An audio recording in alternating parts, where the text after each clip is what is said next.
마케터와 인공지능. 저도 2008년부터 검색 광고 관련돼서 마케터로 활동을 하면서 지금까지 이어지고 있고요. 현재는 1인 기업을 운영하면서 다양한 마케팅 활동들을 하고 있는데요. 이미 인공지능 혹은 빅데이터 혹은 자동화 이런 시장들이 엄청나게 커지고 있고요. 그 영향이 이제는 이 온라인 마케터들에게도 본격적으로 진입을 하고 있습니다. 자동화가 엄청 빨리 되고 있습니다. 뭐 입찰이라던가 키워드라던가 혹은 타겟 잡는 거라던가 혹은 다양한 광고 방법들이 인공지능에 의해서 자동화로 진행이 되고 있는데요. 뭐 대표적으로 일단 페이스북 같은 경우에 여러분들이 광고를 하기 위해서는 기본적으로는 타겟이라는 걸 잡아야 되고요. 어떻게 효과적으로 입찰을 하느냐, 이 입찰도 함께 진행을 해야 되는데, 과거에는 타겟도 사람이 다 잡아야 되고 입찰 방법도 수작업으로 다 올렸다 내렸다 해야 되고 여러 가지 좀 복잡한 과정들이 있었습니다. 그런데 현재 여러분들이 페이스북과 인스타그램에 광고를 한다고 한다면 타겟도 페이스북이 제안을 해주고요. 그리고 다양한 입찰 방법들도 페이스북이 제안을 해주고 있습니다. 그래서 심지어는 여러분들의 광고 성과가 좋다 나쁘다까지 말해주고 있고요. 또 하나는 제가 종종 말하고 있는 서비스인데요. 요 아드리엘이라는 서비스는 인공지능이 광고를 하는 서비스입니다. 현재 이 광고가 할 수 있는 건 페이스북, 인스타그램, 그리고 구글의 검색 광고와 구글의 배너 광고인 구글 GDN 광고, 그리고 앱 광고, 그리고 카카오톡 광고를 한꺼번에 집행을 할 수가 있습니다. 그리고 서비스 비용은 여러분들이 내는 광고비의 13% 정도를 가져가고 있고요. 얘의 특징은 아드리엘 자체에서 다양한 광고들을 집행하고 있지만 이 광고의 최적화는 이 아드리엘이 스스로 해준다는 겁니다. 그러니까 인공지능이 광고를 해준다라는 뜻인 거죠. 그래서 여러분들이 각각의 광고 사이트에서 광고 관리자에 들어가지 않더라도 아드리엘에서 원하는 타겟과 예상과 광고 집행 방법들을 정하게 되면 알아서 광고가 되고요.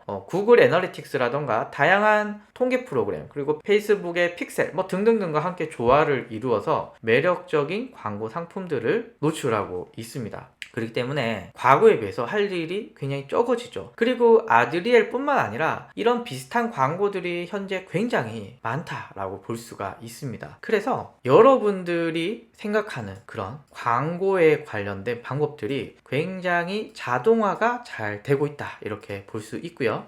그리고 저것도 있습니다. 제가 종종 말했던 타스라고 하는 서비스인데요. 이 타스 서비스는 고객들의 움직임에 따라서 알아서 문자도 보내주고, 알아서 푸시도 보내주고, 알아서 카카오톡 알림톡도 보내주고, 이메일도 보내줘서 다시 내 홈페이지에 재방문하게끔 만들어줍니다. 예를 들면은 제가 홈페이지에 들어와서 회원가입을 하고 그냥 나갔어요 라고 한다면 3일 있다가 문자나 카카오톡으로 너 내 홈페이지에 가입만 하고 아무것도 안 했잖아, 내 홈페이지에 와서 빨리 구매를 해 라고 하는 메시지를 보낼 수가 있습니다. 그렇게 해서 홈페이지에 와서 A라는 상품과 B라는 상품을 보다가 A라는 상품을 더 오랫동안 보다가 나갔어요 라고 한다면은 문자와 알림톡과 이메일을 통해서 다시 이 고객이 너 A라는 제품 보고 갔는데 너 A라는 제품 마음에 들잖아, 빨리 와서 구매해 라고 다시 꼬시게 됩니다. 자, 그리고 A라는 고객이 장바구니에 물건을 담아놓고 구매를 안 해. 그러면 1시간, 2시간 있다가 문자, 이메일, 알림톡을 통해서 장바구니에 물건이 있는데 왜 구매를 안 하지? 빨리 구매를 해! 라고 이렇게 꼬실 수도 있고요. 이 고객이 구매를 한 이후에는 그래, 네가 내 물건을 구매해줬으니 다음에는 이런 것도 같이 구매해주면 좋을 것 같은데? 라고 또 하나의 제안을 하게 됩니다. 그러니까 예전 같으면 방문자의 움직임을 수작업으로 파악을 해서 알아서 문자 보내고, 알아서 알림톡 보내고, 알아서 이메일을 보내면 되었지만 요 타스 같은 서비스는 자동적으로 이것을 만들어주기 때문에 마케터가 생각보다 할 일이 없더라. 자, 다음으로는 컨텐츠를 제작하는 방법도 굉장히 심플하고 다양합니다. 예를 한번 들어볼까요? 여기는 미리 캔버스라고 하는 서비스인데요. 클릭을 하면 여기서는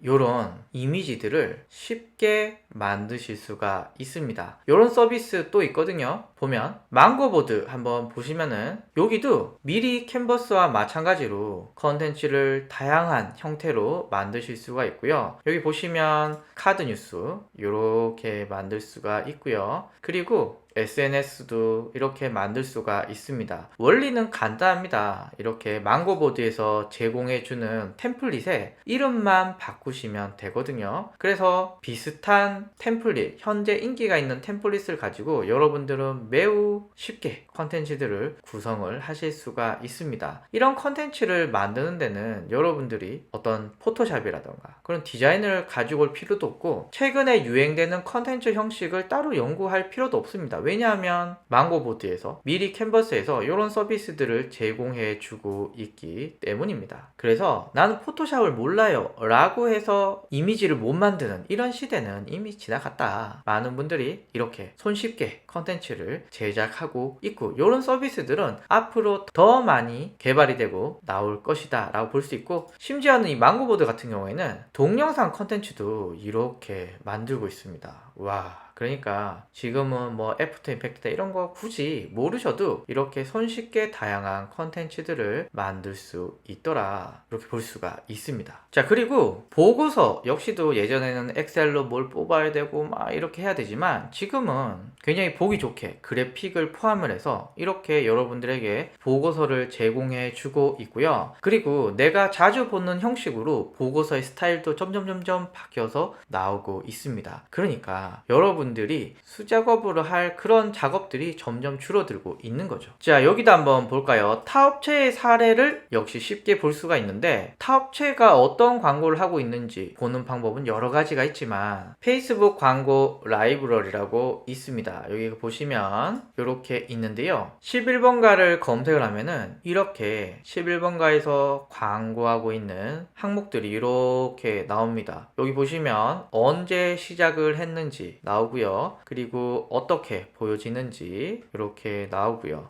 요 중에서 요거 한번 클릭해 볼까요? 광고 상세 정보 보기 클릭을 하면 네, 요렇게 광고에 대한 상세 설명 볼 수 있고 그리고 이 광고가 여러 가지 버전으로 지금 집행이 되고 있는 것을 보실 수가 있으십니다. 뭐 3가지 버전을 하고 있는데 뭐 큰 차이는 없는 것 같아요. 그래서 이 광고 라이브러리를 통해서 여러분들은 굉장히 다양한 광고 컨텐츠들을 확인하실 수가 있기 때문에 여러분들이 광고를 파악할 때 굉장히 쉽게 파악하실 수가 있겠다 라고 볼 수 있고요. 그래서 제가 지금 말하는 거의 핵심은 마케터가 인공지능 시대를 대비하기 위해서 자동화가 엄청 빨리 이루어지기 때문에 그리고 컨텐츠를 제작하는 방법도 굉장히 다양하기 때문에 그리고 보고서에 대해서도 인공지능이 예쁘게 처리해주고 타업체의 사례도 다양한 빅데이터를 통해서 우리가 쉽게 볼 수 있기 때문에 결론적으로는 여러분들이 수작업으로 해야 될 일들은 점점 줄어들고 있다라고 볼 수가 있습니다. 내가 해야 될 일에 대해서 한번 말씀을 드리면요. 일단 첫 번째는 효과적인 광고 소재를 찾는 것이 매우 중요합니다. 뭐 예를 들면 이번에 추석을 맞이해서 할인을 해야 될 건지 쿠폰을 줘야 될 건지 그럼 기간은 얼마나 해야 될 건지 어떤 품목을 해야 될 건지 이런 거 고민되시잖아요. 이런 것을 여러분들이 선택하기에 여러분들의 굉장히 중요한 결정이 필요합니다. 여러분들이 결정을 했으면 인공지능을 통해서 광고를 집행하시면 되지만 내가 무엇을 할 건지 결정하는 건 여러분들의 몫이거든요. 그래서 마케터가 할 일은 이런 캠페인 자체를 구성하는 것이 굉장히 중요합니다. 예전에는 캠페인을 선정하고 캠페인에 대한 구체적인 계획을 짜는 건 내 윗사람 혹은 마케팅 부서의 최고 책임자가 했다라고 한다면은 지금은 마케터 개개인이 이런 결정을 내릴 수가 있어야 합니다. 자, 그리고 광고 상품과의 조화도 굉장히 중요합니다. 앞에서 아드리엘이라던가 다양한 광고 서비스를 통해서 광고를 한꺼번에 돌릴 수 있어. 그런데 검색을 돌릴까? 아니면 검색과 인스타그램을 돌릴까? 아니면 인스타그램과 페이스북만 돌릴까? 아니면 배너 광고를 돌릴까? 이런 것들은 여러분들의 아이디어입니다. 어떤 캠페인을 어떤 곳에 돌릴까? 돌리는가, 이것이 마케터가 결정하고 노출시켜야 되는 굉장히 중요한 역할이라고 볼 수가 있습니다. 그래서 과거에는 이 각각을 최적화시키고 운영하고 뭔가 수작업으로 뭔가 운영을 하는 것에 포인트가 있었다면은, 지금은 운영에 대한 최적화는 인공지능 혹은 AI에게 맡기고 여러분들은 어떻게 캠페인을 예쁘게 구성하는지 신경을 쓰셔야 되고요. 또 하나, 인공지능이 할 수 없는 영역이 있습니다. 바로 사람을 직접 상대해야 되는 인플루언서 마케팅입니다. 인공지능이 뭐 유튜버라던가 혹은 인스타그램의 인플루언서를 직접 상대하지는 못하죠. 그래서 인공지능이 이 인플루언서 마케팅을 못하기 때문에 사람을 직접 상대해야 되는 건 또 마케터의 중요한 역할이라고 볼 수 있고요. 아시다시피 인플루언서 마케팅은 앞으로 더욱더 중요해질 거라고 보여지니 여러분들이 좀 관심을 가지셔야 될 영역이라고 생각이 듭니다. 그리고 두 가지를 더 말씀을 드리면은, 보고서에 적절한 인사이트를 넣는 것입니다. 보고서는 앞에서 인공지능이 쉽게 만들어서 여러분들에게 노출시켜 준다고 말씀을 드렸지만, 그러나 이 보고서를 통해서 인사이트를 주진 않거든요. 그래서 이 다양한 보고서를 보고 여러분들이 내 홈페이지는 이게 문제구나, 혹은 내 상품이 이게 문제구나 등등등을 여러분들이 확인하고 컨텐츠를 만드는 거 굉장히 중요한 영역이라고 생각이 듭니다. 자, 그리고 제가 요 앞에 이야기하면서 아드리엘, 타스, 망고보드, 미리 캔버스, 그리고 페이스북 라이브러리 뭐 다양한 이야기들을 했잖아요. 요거 새로운 서비스거든요. 이런 서비스들은 앞으로 계속 나올 거니까 마케터가 이런 서비스들이 나오고 있는지, 어떤 서비스들이 나오는지, 내가 써먹기 좋은지, 이건 별론지 등등등을 파악하시는데 굉장히 중요한 역할을 하고 있다라고 봐주시면 좋을 것 같습니다. 마지막으로, 슬프지만 없어질 일, 광고 집행을 이렇게 해라 저렇게 해라, 뭐 이거 했을 때 노출이 좋더라, 이거 했을 때 노출이 별로더라, 이런 거 점점점점 없어질 예정입니다. 자, 두 번째, 보고서 작성하기. 뭐 예전엔 PPT로 예쁘게 만들고 뭐 엑셀로 이렇게, 이런 것들 이제 뭐 크게 의미가 없어집니다. 그리고 광고주들을 꼬시기 위한 이런 접대들도 앞으로 없어질 거라고 생각이 들어요. 그래서 마케터가 이 인공지능 시대를 대비할 때는 캠페인, 그러니까 효과적인 광고 소재를 어떤 것과 같이 돌리느냐, 요 캠페인을 구성하는데 여러분들이 신경을 쓰셔야 되고요. 그리고 인공지능이 잘 못할 거라고 예상이 되는 그런 사람을 직접 다루는 이 인플루언서 마케팅, 마지막으로 이 보고서에 인사이트 넣기, 요 정도를 마케터 하시는 여러분들이 신경을 쓰시면은 굉장히 재밌는 결과가 나올 거라고 생각이 들어요. 저도 요렇게 하기 위해서 노력을 하고 있고 아마 여러분들도 노력을 하고 있지 않을까 생각이 듭니다.